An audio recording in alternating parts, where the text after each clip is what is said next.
16 आमदारांच्या anti defection लॉच्या अंतर्गत सुनावणी आता स्पीकर यांच्या समोर आहे.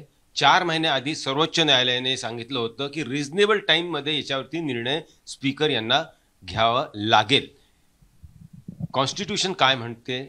संविधानाचे expert professor Ulhas Bapat sir आपल्यासोबत आहे, त्यांच्याशी बातचीत करूया. सर, काय सांगाल? 4 महिने होऊन गेलेले आहे, आज परत सुनावणी स्पीकर समोर. काय 2 केसेस आज सुप्रीम कोर्टापुढे आलेले आहेत. त्या दोन्ही एकमेकांशी निगडीत आहेत, म्हणजे एकाच केसवर बोलता नाही येणार. एक गोष्ट लक्षात घ्या की गेले जवळजवळ वर्षभर महाराष्ट्रामध्ये जे राजकीय नाटक चाललेलं आहे त्याची व्याप्ती फक्त महाराष्ट्रापुरती नाही आहे. त्याचा भारताच्या लोकशाहीवर परिणाम होणार आहे, त्याचा परिणाम भारताच्या कॉन्स्टिट्यूशनच्या इंटरप्रिटेशनवर होणार आहे आणि त्यामुळे घटनातज्ञांनी, कायदेतज्ञांनी फार गांभीर्याने या विषयाकडे बघायला पाहिजे. आता इलेक्शन कमिशननी जो निर्णय दिला त्याप्रमाणे त्यांनी शिंदे गटाला पक्ष आणि चिन्ह दोन्ही दिलं, परंतु सुप्रीम कोर्टाने 11 मेला 4 महिन्यापूर्वी जो निर्णय दिला 5 जजेसनी एकमताने, त्यात त्यांनी सांगितलं की पक्ष देताना मूळ पक्ष जो आहे त्याचा अभ्यास व्हायला पाहिजे, त्याच्या घटनेचा अभ्यास व्हायला पाहिजे आणि निवडून आलेले जे सदस्य आहेत विधान परिषदेमध्ये, विधानसभेमध्ये, त्यात या 3 घटकांचा विचार व्हायला पाहिजे. त्यातल्या मूळ पक्षाचा विचार इलेक्शन कमिशनने केलाच नाही आणि त्यामुळे सुप्रीम कोर्टाने सांगितलं, म्हणजे सुप्रीम कोर्टाप्रमाणे हे चुकीचं आहे म्हणून ते प्रश्नास्पद करण्यात आलं ठाकरे गटाकडनं. तो खटला आता चालू झाला. आता इलेक्शन कमिशनला जी विश्वासार्हता आहे ती कमी कमी होत चाललेली आहे. ती का कमी होती आहे? तर एक तर त्यांची अपॉइंटमेंट करणं हे पंतप्रधानांच्या हातात आहे. दुसरं, महाअभियोग करून त्यांना काढून टाकता येतं पण ते कठीण असतं. आणि तिसरं महत्त्वाची गोष्ट म्हणजे ते रिटायर झाल्यानंतर त्यांना प्रचंड मोठे जॉब सरकारी मिळू शकतात. याच्यावर बंधन यायला पाहिजे. आणि आत्ता जो सत्र चालू झालं आहे पार्लमेंटचं त्याच्यामध्ये 324 कलमावर म्हणजे इलेक्शन कमिशनवर कायदा करणार आहेत.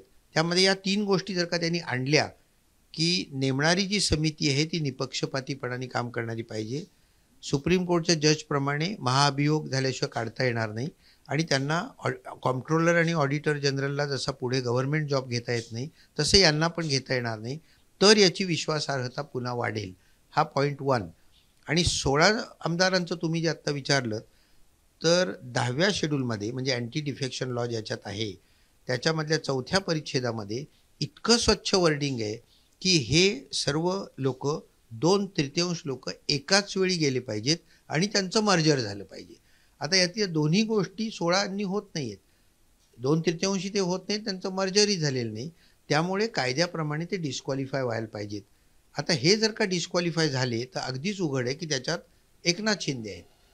91 घटना दुरुस्ती आपण जी केली त्याप्रमाणे या कायद्याखाली डिस्क्वालिफाय झालं तर मंत्री राहता येत नाही. चीफ मिनिस्टर गेला तर सरकारच पडतं. म्हणजे याचा अर्थ असा की संपूर्ण महाराष्ट्राचं राजकारणच इथनं बदलणार आहे. आता सगळ्यात महत्त्वाचा प्रश्न असा निर्माण होतो की याला विलंब किती लावायचा. हे सरकार जर का अनकॉन्स्टिट्युशनल आहे आता असं जर का आत्ता ठरलं तर वर्षभर हे सरकार होतं. तेव्हा ज्यावेळी घटनात्मक प्रश्न निर्माण होतात त्यावेळी ते 3 महिन्याच्या आत संपवले पाहिजेत अशा तऱ्हेची तरतूद करणं आवश्यक आहे. मग याचाच अर्थ न्यायव्यवस्थेमध्ये सुद्धा सुधारणा करण्याची गरज आहे. ज्या प्रकारे सर्वोच्च न्यायालयाने सांगितलं होतं की रिजनेबल टाईमच्या आत याचा निकाल द्यावा आणि ते स्पीकरवरती जबाबदारी त्याची टाकली होती. मग आता 4 महिने झाले, मग याचा अर्थ काय घ्यायचा? काय असतं, पळवाटा शोधण्याकडे लक्ष असतं सगळ्यांचं, तर राजकीय लोकांचं तर खूपच असतं. सुप्रीम कोर्टाचं बरोबर इथेच चुकतं आहे की त्यांनी स्पष्ट शब्दात सांगायला पाहिजे की स्पीकरकडे दिलं, अगदी बरोबर केलं, कारण आपल्याकडे सेपरेशन ऑफ पॉवर्स आहे आणि 10व्या शेड्यूलखाली स्वच्छ शब्दात दिलं आहे की हे डिस्क्वालिफिकेशन स्पीकरनीच करायचं आहे, बाकी डिस्क्वालिफिकेशन गव्हर्नरकडे असतात, फक्त हे एकमेव स्पीकरकडे. तर ते बरोबर केलं त्यांनी. परंतु मुदत देताना त्यांनी रिझनेबल टाईम असं सांगितलं. हे चालत नाही. आपल्या देशामध्ये 2 महिन्यात करा, 3 महिन्यात करा असं स्पेसिफिक सांगायला पाहिजे होतं. तसंच 2/3 लोक एकाच वेळी बाहेर जायला पाहिजेत हे सुद्धा सुप्रीम कोर्टाने स्पष्ट करायला पाहिजे होतं. म्हणजे मग ते स्पीकरवर बंधनकारक राहिलं असतं. What ever the supreme court says that supreme court is the final interpreter of the Indian constitution. त्यामुळे या गोष्टीत पळवाटा ठेवू नयेत सुप्रीम कोर्ट. म्हणजे सुप्रीम कोर्टाचा निर्णय पण कारणीभूत आहे हे सगळं प्रेसिपिटेट व्हायला. तर आज जर असं म्हटलं गेलं की स्पीकरवरती ही जबाबदारी आहे, त्याचा तो अधिकार आहे. मग जेव्हा अँटी डिफेक्शन लॉ किंवा 16 आमदार पहिल्यांदा गेले होते आणि त्यावेळेस स्पीकर नव्हते, डेप्युटी स्पीकर होते. मग सर्व अधिकार त्यावेळेस डेप्युटी स्पीकरला मिळतात. मग त्यावेळेस पण ती कारवाई होऊ शकली असती. आता पूर्वीच्या याच्यात मी जात नाही, परंतु अगदी तुमचं बरोबर आहे, की घटनेतच लिहिलेलं आहे, की स्पीकर नसेल तर डेप्युटी स्पीकरला सर्व अधिकार येतात. त्यामुळे डिस्क्वालिफाय करण्याचा अधिकार हा स्पीकरकडे आला. पण त्याच्या आधीच्या सगळ्या केसेस चालू झाल्या, त्यामुळे ते पुढे काही घडलं नाहीये. म्हणजे आपापल्या सोयीनुसार युक्तिवाद करण्यात आला आणि मग ही केस लांबण्यात आली. आणि त्यामुळे मी मगाशी सांगितलं तसं, की आता मंत्रिमंडळाने 12 सदस्य गव्हर्नरला सांगितलं विधान परिषदेत नेमायचे. आता तिथे मुदत दिलेली नाहीये. वास्तविक जिथे मुदत दिली नाही तिथे डॉक्ट्रिन ऑफ सायलेन्सेस लागू होतो. म्हणजे ॲज सून ॲज पॉसिबल किंवा ॲज अर्ली ॲज पॉसिबल हे वाचावं लागतं. प्रत्यक्षात काय झालं, 2 वर्ष गव्हर्नरनी काहीच केलं नाही. बरोबर तेच आत्ता झालं. रिझनेबल टाईम याला काहीच अर्थ नाही. आता 4 महिने होऊन गेले, अजून 15 दिवसाची मुदत त्यांनी दिली आहे. त्यामुळे या ठिकाणी कुठलीही गोष्ट ही कोणावर सोपवता येत नाही. क्लिअर कायदा पाहिजे. ते सुप्रीम कोर्टाचं इथे चुकलेलं आहे. ठाकरे गट जे सर्वोच्च न्यायालयात गेलेला आहे, ती केस काय आहे आणि त्याच्यात त्यांची मागणी काय? नाही, हे आत्ता सांगितलं तीच केस आहे त्यांची, की एक तर 16 डिस्क्वालिफाय व्हायला पाहिजे, एक क्रमांक. आणि दुसरी गोष्ट, स्पीकरचा निर्णय जो आहे तो इतका लांबणीवर पडतोय, हे बरोबर नाही. दुर्दैवाने काय होतं, आपल्याकडचे स्पीकर हे राजकीय पक्षाचे मेंबर असतात. त्यामुळे त्यांची न्यूट्रॅलिटी जी आहे ती चॅलेंज होऊ शकते. इंग्लंडमध्ये स्पीकर जर का एखादी व्यक्ती झाली तर ती पक्षाचा राजीनामा देते आणि पुढच्या वेळी निवडणुकीला उभे राहील त्यावेळी त्याच्या विरुद्ध कोणी उभं राहत नाही, ती अनऑपोज निवडून येते. त्यामुळे ते सगळ्यांना समान वागवतात. आपल्या इथे तसं नाही आहे. एक व्यंकय्या नायडूंचं उदाहरण सोडलं, ते व्हाईस प्रेसिडेंट झाल्यानंतर ते चेअरमन झाले राज्यसभेचे, तर त्यांनी भाजपचा राजीनामा दिला. मला एकही स्पीकर असा माहिती नाही की ज्यांनी पक्षाचा राजीनामा दिला स्पीकर झाल्यावर. त्यामुळे मी फार अपेक्षा करत नाही स्पीकरकडनं. सर्वच गोलमोल आहे.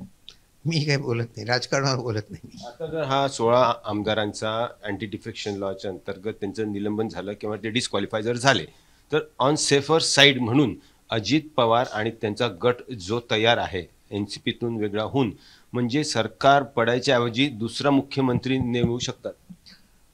टेक्निकली येस, पण आता त्यातलं राजकारण आहे त्याच्यावर मी काही बोलणार नाही. परंतु जर का शिंदे डिस्क्वालिफाय झाले म्हणजे सगळे 40च्या 40 डिस्क्वालिफाय होणार, त्याच्याऐवजी एन सी पीचे 40 सीटे येत आहेत. म्हणजे पुन्हा ते सरकार चालू राहू शकतं. म्हणजे घटनेप्रमाणे येस, कारण शिंदे डिस्क्वालिफाय जर का झाले, मुख्यमंत्री गेला की सरकार पडलं, तर ते लगेच बरखास्त होत नाही. गव्हर्नर इतर कोणाला बहुमत आहे का, त्यांचा कोणी नेता आहे का, तर त्याला चीफ मिनिस्टर म्हणून बोलवू शकतो. तर तिथे अर्थातच अजित पवार, सगळ्यांचं एकमत असेल तर अजित पवारांना ते बोलवू शकतील. संविधानाचे विश्लेषक, अभ्यासक प्रोफेसर उल्हास बापटांनी समजून सांगितलं की सध्या काय होऊ शकते आणि काय शक्यता आहे, उशीर काय झाला आणि स्पेसिफिक ऑर्डर सर्वोच्च न्यायालयाने का द्यायला हवी होती. कॅमेरन गोपाल हरणेसह पंकज खेळकर, पुणे, मुंबई तक.